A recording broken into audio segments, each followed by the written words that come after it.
vidéo, donc une nouvelle recette avec moi et le Thermomix. Donc aujourd'hui je vous propose comme recette la pâte à tartiner chocolat noisette aubergine.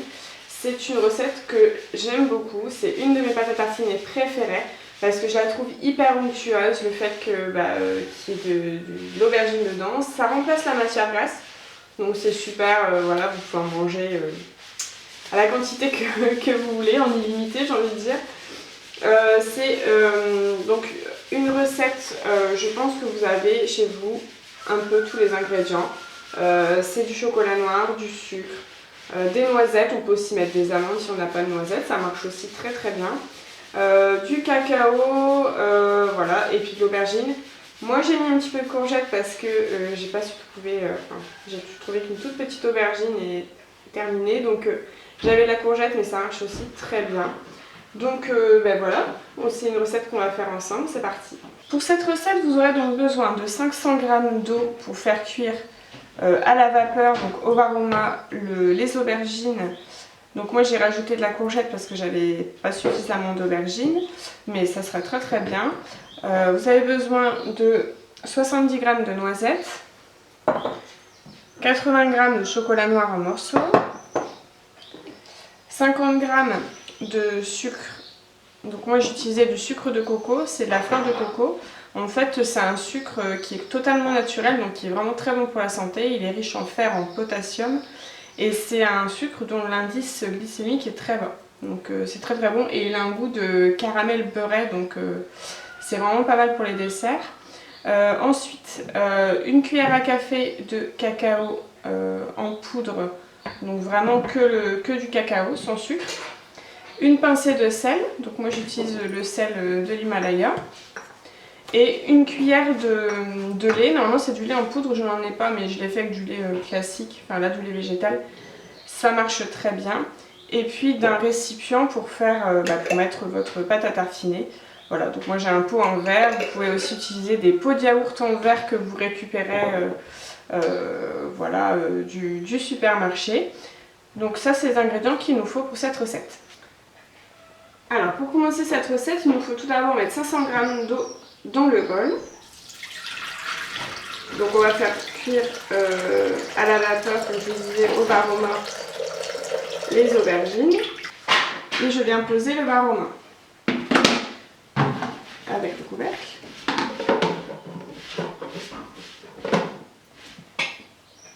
Donc 300 g d'aubergines épluchées, c'est fait, donc détaillées en cubes. Sachant que plus c'est coupé petit, plus ça cuira vite, donc vous avez vraiment quelque chose de bien cuit et c'est bien pour cette recette. Donc là, on est programmé pour 20 minutes au varoma, vitesse 1. Les aubergines ont fini de cuire, donc là on retire le varoma, on n'oublie pas de se servir du couvercle pour poser le varoma. Ensuite on vide le bol. Et là, on va venir y mettre les noisettes. 70 g. On remet le couvercle. Et là, ça a programmé 4 minutes, 120 degrés. Vitesse 2. Pour l'étape suivante, il a reprogrammé 2 minutes, toujours à 120 degrés, mais cette fois-ci vitesse 5. Donc là, il va bien mixer. Voilà où on en est. Donc ça sent très très bon la noisette. En fait, ça a torréfié vraiment la noisette. Donc là, on racle les parois du bol. Donc je vais tout simplement en fait redescendre ce qui est monté en haut. Que tout soit bien pris. Donc on va mélanger.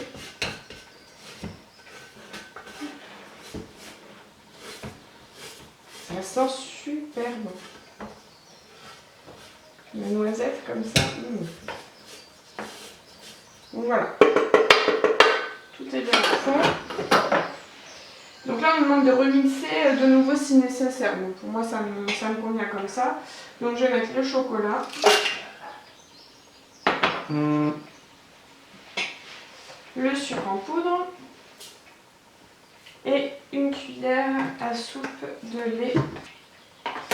Une pincée de sel à ajuster en fonction des goûts. Donc moi j'aime bien le sel dans les desserts. pas trop salé, mais j'aime bien. Une cuillère à café de cacao en poudre non sucré. Voilà. Donc ça c'est fait. Et le couvercle et le bouquet doseur. On a programmé donc 30, enfin il a programmé 30 secondes, 85 degrés, vitesse 3. Donc là il a mélangé, on vient rajouter les cubes d'aubergine.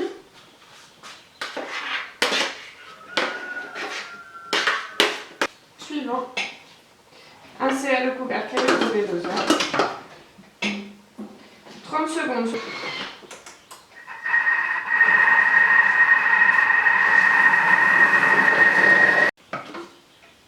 Donc là, il a tout mixé.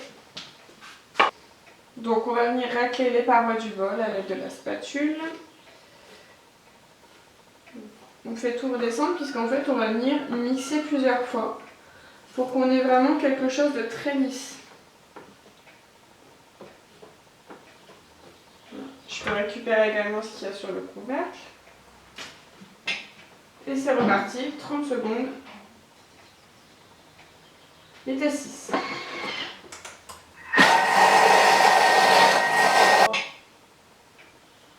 Voilà, donc on nous dit s'il reste des morceaux, mixer de nouveau jusqu'à ce que la préparation soit lisse. Donc c'est ce que je vous expliquais. Donc là, moi je vais refaire encore une fois parce que j'ai envie de quelque chose d'un petit peu plus lisse, même si c'est déjà très très bien.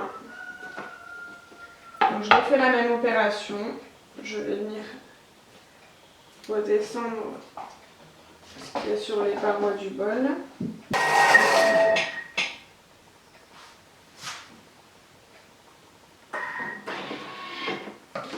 Et voilà, donc notre pâte à tartiner est terminée. Donc je vais venir transvaser dans mon pot en verre. Donc on nous dit un pot hermétique. Voilà. Si vous avez, mettons, des pots en verre, des yaourts en fait qu'on a récupérés du supermarché, vous pouvez y mettre un film étirable au-dessus, ça ira très très bien. Mais si vous avez un pot avec un couvercle, c'est encore mieux. Moi ce que je fais, c'est que je récupère quand j'ai des conserves, des pots en verre avec des légumes, etc. Je récupère.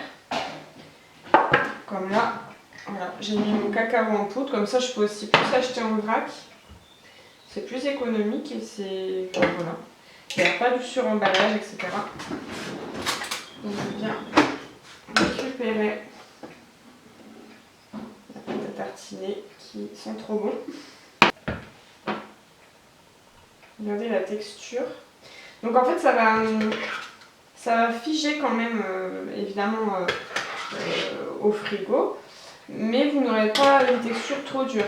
C'est vrai que comme on peut avoir cette texture sur d'autres pâtes à tartiner quand on utilise de la matière grasse comme du beurre ou autre, elle a tendance à pas mal durcir. Et c'est ça qui me dérange un peu moi dans les pâtes à tartiner. Alors que celle-ci pas du tout, elle va rester vraiment très, très onctueuse, bon, moins liquide que ça, forcément. Mais elle va pas être trop dure. Et c'est ça que j'aime bien.